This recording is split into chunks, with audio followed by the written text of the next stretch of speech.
Muy buenos días con todos. En esta ocasión les voy a hablar sobre el capítulo 8 del libro Diseño e Implementación de Bases de Datos Relacionales, el cual se titula Las reglas de Qt para el diseño de bases de datos relacionales. En octubre de 1985, E.F. Qt publicó una serie de dos artículos en la industria de la informática semanal Computer World. El primer artículo presentó 12 criterios a los que se debe adherir una base de datos totalmente relacional. El segundo artículo comparó los actuales productos del mainframe con esas 12 reglas, produciendo una oleada de controversias sobre si era importante que los sistemas de administración de bases de datos fueran teóricamente rigurosos o simplemente trabajaran de manera efectiva.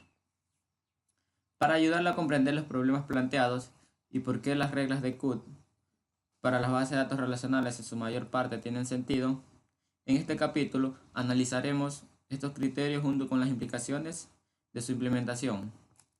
En caso que elija no adherirse a una o más reglas, lo hará con conocimiento pleno de las consecuencias. Y en algunos casos, las consecuencias son mínimas, pero en otros pueden afectar significativamente la integridad de los datos que se encuentran en la base de datos. Veamos. Primera regla. La regla de la información. El primer criterio para la base de datos trata con las estructuras de datos que son utilizadas para almacenar los mismos y representar las relaciones entre ellos. El propósito de esta regla es exigir que las relaciones entre tablas bidimensionales sean una única estructura de datos utilizada en una base de datos relacional. Por lo tanto, productos que quieran enlaces codificados entre las tablas no son relacionales. En el momento que se publicó el artículo de Qt, uno de los productos más utilizados fue el IDMS-R, una versión de IDMS que colocó un lenguaje de consulta de estilo relacional sobre una base de datos de red simple. El modelo de datos de red simple requiere estructuras de datos, como punteros o índices, para representar relaciones entre ellos. Por lo tanto, IDMS-R, aunque se comercializa como relacional, no era relacional, de acuerdo con la primera regla de una base de datos relacional. Fue este producto que estaba en el corazón de ¿a quién le importan las reglas si mi producto funciona? Independientemente del lado que tome este argumento particular, hay dos buenas razones para crear una base de datos relacional desde nada, desde las tablas, lo cual es una buena idea. La primera, las relaciones lógicas son muy flexibles. En una red simple o jerarquía de la base de datos, las únicas relaciones que se pueden usar para la recuperación de datos son aquellas que han sido predeterminadas por el diseñador de la base de datos que escribió el esquema.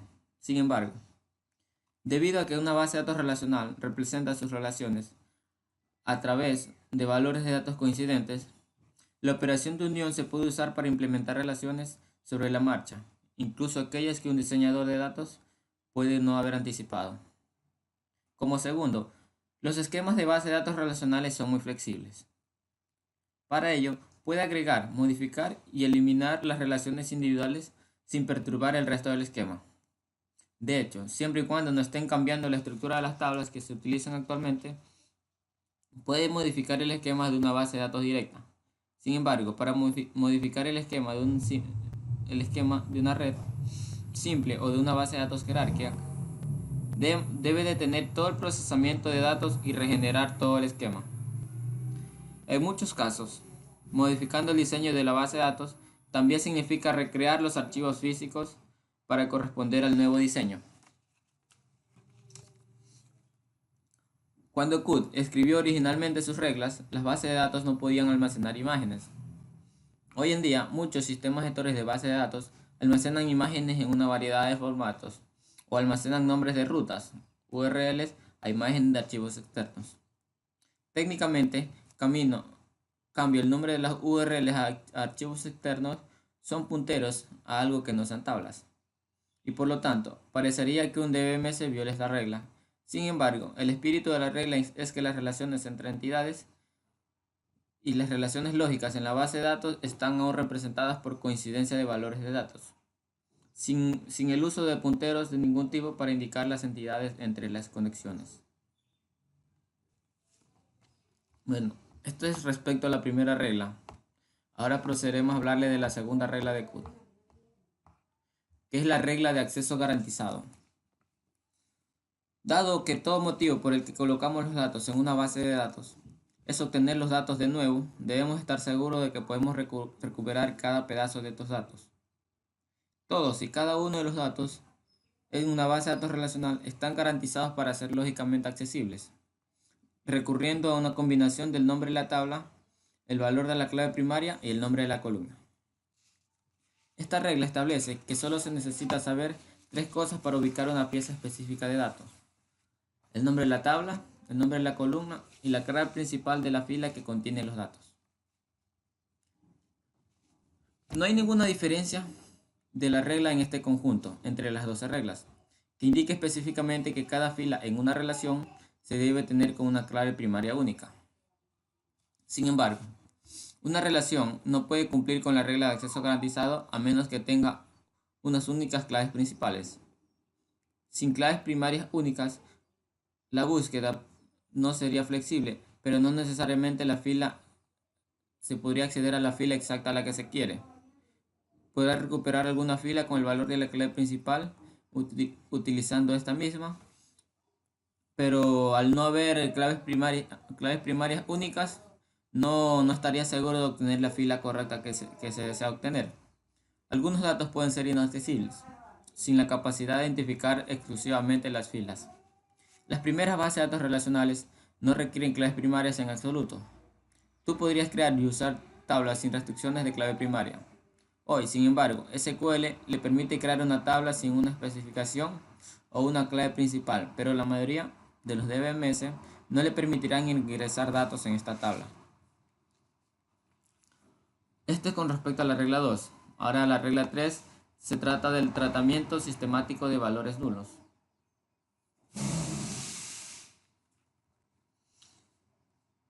Como sabe, null es un valor de una base de datos especial que significa desconocido.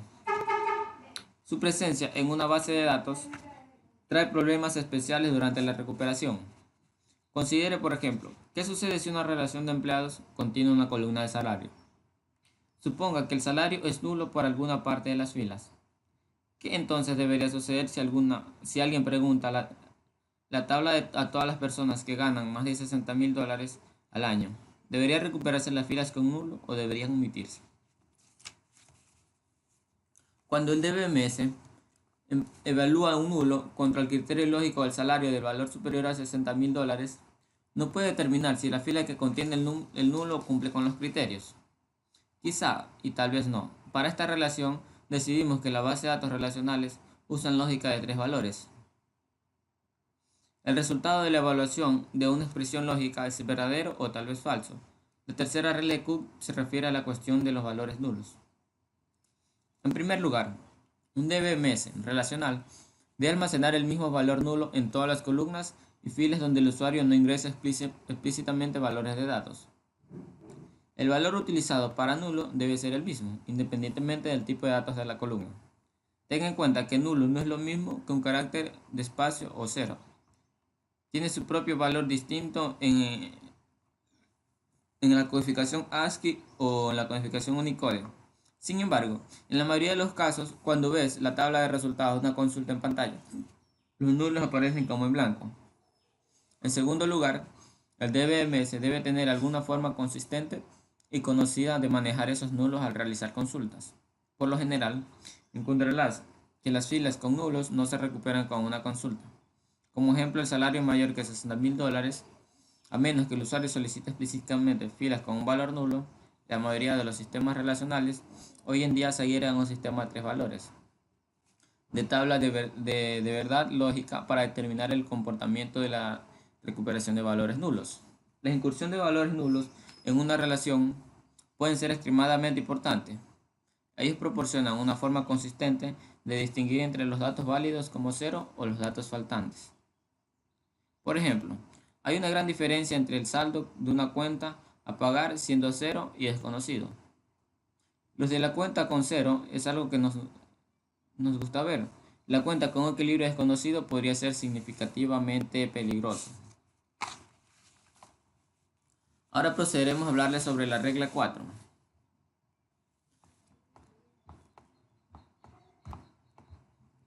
la cual se titula Catálogo dinámico en línea basados en el modelo de relacional. En el capítulo 5, el cual lo describimos en videos anteriores, lee sobre los diccionarios de datos de la base de datos relacional. Qt muy claramente especifica que esos diccionarios, al cual se les llama catálogos, deberían estar compuestos de nada más que relaciones. Para ello dice, la descripción de la base de datos se representa en el nivel lógico de la misma manera que los datos ordinarios, de forma que los usuarios autorizados para aplicar el mismo lenguaje relacional a la interrogación se aplican a los datos normales. Una ventaja de usar las mismas estructuras de datos para el diccionario de datos que para las tablas de datos es que tiene una forma consistente de acceder a todos los elementos de la base de datos. Necesita aprender solo un lenguaje de consulta. Eso también simplifica el DBMS mismo, ya que puede usar el mismo mecanismo para manejar datos sobre la base de datos, ya que puede tener datos sobre la organización. Cuando compra un DBMS, viene con su forma propia de manejar un diccionario de datos. Rara vez se puede hacer algo para cambiarlo. Por lo tanto, la principal implicación de esta regla en particular es la selección del software relacional, el cual desea buscar algo que tenga un diccionario de datos que se compone de nada más que tablas. Ahora procederemos a explicarle lo que es la regla 5. Regla 5, la cual se titula la regla integral de sublenguaje de datos. Una base de datos relacional debe tener algún tipo de lenguaje que pueda mantener elementos estructurales de la base de datos, modificar datos y recuperar datos. Qt incluyó la siguiente regla que describe sus ideas sobre lo que debería ser este lenguaje. Y dice así: un sistema relacional puede admitir varios idiomas y diversos modos del uso del terminal. Por ejemplo, el modo de rellenar el espacio en blanco. Sin embargo, debe haber al menos un idioma cuyos enunciados sean expresables según la sintaxis bien definida, como cadena de caracteres y que sea exhaustivo, al admitir todos los elementos siguientes. Primero, debe emitir una definición de datos. Debe poderse ver la definición. Debe admitir la manipulación de datos interactiva y por programa. Debe tener restricciones de integridad y debe tener límites de transacción, entre ellos confirmar, comenzar y revertir. El lenguaje SQL actual cumple con todas estas reglas. Las versiones anteriores a SQL 92 no incluían soporte completo para claves primarias e integridad referencial. Dado que la mayoría de los sistemas gestores de bases de datos relacionales actuales usan SQL como lenguaje principal de manipulación de datos, no parece haber ningún problema aquí. Sin embargo, un DBMS que no admite SQL pero usa lenguaje gráfico técnicamente no cumpliría con esta regla. No obstante, hay varios productos hoy en día cuyo lenguaje gráfico puede realizar todas las tareas que Qt ha enumerado sin una sintaxis de línea de comandos. Tales DBMS pueden no ser teóricamente completamente relacionales, pero dado que puede realizar todas las tareas relacionales compuestas, no necesariamente pierden al no tener un lenguaje de línea de comandos. Bueno, esto es con respecto a la regla 5. La regla 6, la cual dice, la regla de actualización de vistas. Como se le explicará en los capítulos siguientes, en el capítulo 10, alguna vista se puede usar para actualizar datos. Otros aquellos creados a partir de más de una tabla de base de datos o vista. Aquellos que no contienen las claves primarias de sus tablas, etc., no se pueden usar para actualizar. La sexta regla de Qt solo habla de aquellos que cumplen con los criterios de actualización y dice, todas las vistas son teóricamente actualizables y también son actualizables por el sistema. Esta regla simplemente significa que si una vista cumple con los criterios de actualización, un DBMS debe ser capaz de manejar esa actualización y propagar la actualización de las tablas en la base de datos. Regla 7. Procedemos con la regla 7, la cual dice la regla de inserción, actualización y eliminación de alto nivel. Qt quería asegurarse de que un sistema gestor pudiera manejar múltiples filas de datos a la vez, especialmente cuando los datos se modificaban. Por lo tanto, su séptima regla requiere que la manipulación de datos pueda insertar, actualizar y eliminar más de una fila con un solo comando. La capacidad de manejar una relación de base o una relación derivada con un solo operando se aplica no solo a la recuperación de datos, sino también a la inserción, actualización y eliminación. SQL proporciona esta capacidad para los sistemas gestores relacionales actuales. Ser capaz de modificar más de una fila con un solo comando simplifica la lógica de la manipulación de datos. En lugar de tener que escanear una relación fila por fila para localizar las filas para la modificación, por ejemplo, puedes especificar criterios lógicos que identifiquen las filas que se verán afectadas y luego permitirá que el sistema gestor encuentre las filas por usted. Esto es con respecto a la regla 7. Ahora procederemos a explicarle la regla 8 de regla 8. La regla 8, la cual se titula Independencia física de los datos. Uno de los beneficios de usar un sistema de base de datos en lugar de un sistema de procesamiento de archivos es que el sistema gestor aísla al usuario de los detalles de almacenamiento físico. La regla de independencia de datos físicos habla de este problema y dice que las aplicaciones y las actividades de la terminal permanecen lógicamente intactas cuando se realizan cambios en la representación del almacenamiento o los métodos de acceso. Esto significa que debemos poder mover la base de datos de un volumen de disco a otro. El diseño físico de archivos y sin que afecte de manera en que los programas de aplicación y los usuarios finales interactúan con la base de datos. La mayoría de los sistemas gestores actuales le dan poco control sobre la estructura de archivos utilizadas para almacenar los datos en disco. Solo los sistemas de mainframe más grandes permiten que los programadores determinen las estructuras físicas de almacenamiento. Por lo tanto, en términos prácticos, la independencia física de datos significa que usted debe poder mover la base de datos desde un volumen de disco o directorio a otro sin especificar y sin afectar el diseño lógico de la base de datos. Y por lo tanto, los programas de aplicación y los usuarios interactivos no se verán afectados.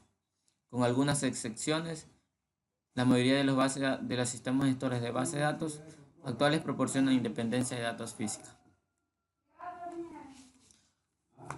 Regla 9. Independencia lógica de los datos. La independencia de datos lógica es un poco más sutil que la independencia de datos física. En esencia significa que si cambio el esquema, tal vez agregando o quitando una tabla o agregando una columna a una tabla, entonces otras partes del esquema no deberían verse afectadas por el cambio, pero se verán afectadas. Y esta regla dice: los programas de aplicación y las actividades de la terminal permanecen lógicamente intactos cuando se realizan cambios en la preservación de la información de cualquier tipo, que teóricamente permitan la falta de adaptación a la tabla base. Como ejemplo de esto, considere lo que ocurre cuando agrega una tabla base. Como las relaciones son lógicamente independientes entre sí, agregar una tabla no debería tener ningún impacto en otra tabla. Para cumplir con la regla de independencia de datos lógicas, un sistema gestor debe garantizar que no hay ningún impacto entre las tablas. Por otro lado, si elimino una tabla de la base de datos, dicha modificación no es información preservadora. Es casi seguro que los datos se perderán cuando se elimine la tabla. Por lo tanto, no es necesario que los programas de aplicación y los usuarios interactivos no se vean afectados por el cambio. Regla 10, la cual se titula Independencia de la integridad. Aunque el requisito de claves primarias únicas es un corroborativo de una regla anterior, el requisito de las claves primarias no nulas y de la integridad referencial es muy explícito y dice que las restricciones de integridad específicas de una base de datos particular deben poder definirse en el sublenguaje de datos relacional y almacenarse en el catálogo, no en los programas de aplicación. Se debe admitir un mínimo de las siguientes dos restricciones de integridad. La primera dice que es la integridad de la entidad. la cual no permite que ningún componente de una clave principal tenga un valor nulo. Y la segunda restricción de integridad, la cual es integridad relacional, dice que para cada valor distinto de clave externa no nulo en una base de datos relacional, debe existir un valor de clave primaria coincidente del mismo dominio. Tenga en cuenta que la regla requiere que la declaración de restricciones de la integridad debe ser parte de cualquier lenguaje que se use para definir la estructura de la base de datos. Además, las descripciones de integridad de cualquier tipo deben almacenarse en un diccionario de datos al que se pueda acceder mientras se usa la base de datos. Cuando IBM lanzó su base de datos relacional insignia DB2, una de las dos cosas de las que se quejaban los usuarios era la falta de soporte de integridad referencial. IBM y otros proveedores de base de datos para el caso omitieron la integridad referencial porque ralentizaba el rendimiento. Cada vez que se modifica la fila de datos, el DBMS debe ir al diccionario de datos, buscar una regla de integridad y realizar la prueba indicada para esta regla. Todo antes de realizar una actualización. Una verificación de integridad referencial de una sola columna puede involucrar dos o más accesos al disco. Todo lo cual toma más tiempo que simplemente hacerlo modificando directamente la tabla base. Sin embargo, sin la integridad referencial, las relaciones en una base de datos relacional se vuelven rápidamente inconsistentes. Por lo tanto, las operaciones de recuperación no recuperan necesariamente todos los datos porque las referencias cruzadas que faltan hacen que las uniones omitan datos. En ese caso, la base de datos no es confiable y prácticamente inutilizable. Regla 11. Independencia de la distribución. Como recordará del capítulo 1, el cual expliqué en videos anteriores, una base de datos distribuida es una base de datos donde se almacenan en una o más computadoras. La base de datos es, por lo tanto, la unión de todas sus partes. En la práctica, las partes son únicas, pero contienen una gran cantidad de datos duplicados. No obstante, de acuerdo con la regla 11, la cual dice que un sistema gestor de base de datos relacional tiene independencia de distribución, en otras palabras, una base de datos distribuida debe parecerse a una base de datos centralizada para el usuario. No se debe exigir a los programas de aplicación y a los usuarios interactivos que sepan dónde se almacenan los datos, incluida la ubicación de copias múltiples de los mismos datos. Los proveedores de sistemas gestores de base de datos han estado trabajando en el software distribuido desde finales de los años 70. Sin embargo, el sistema gestor relacional actual realmente cumple con esta regla. Incluso el software distribuido más sofisticado requiere que el usuario indique cierta información de ubicación cuando se recuperan los datos. Por último, la 12ª y última regla, la cual se titula regla de no subversión. La regla final también podría llamarse la regla de no hacer trampa, la cual dice: si un sistema relacional tiene un lenguaje de bajo nivel, registro único a la vez, ese lenguaje de bajo nivel no puede utilizarse para subvertir o eludir las reglas o restricciones de integridad expresadas en el lenguaje relacional de nivel superior, la cual de múltiples registros a la vez. Muchos productos DBMS durante la década del 1980 tenían lenguajes que podían acceder directamente a las filas de las tablas separadas de SQL, que operan en múltiples filas a la vez. Esta regla establece que no debe haber forma de usar ese lenguaje de acceso directo para evitar las restricciones almacenadas en el diccionario de datos. Las reglas de integridad se deben observar sin excepción. Bueno amigos, esto ha sido todo explicándoles el capítulo 8 del libro Diseño e Implementación de Bases de Datos Relacionales, el cual se titula Las reglas de CUT para el diseño de bases de datos relacionales. Espero que les haya gustado el video y que se hayan ilustrado un poco más acerca del manejo de datos relacionales y cómo las reglas de CUT podrían ayudar a formar una mejor base de datos con toda la estructura bien definida. Muchas gracias y adiós.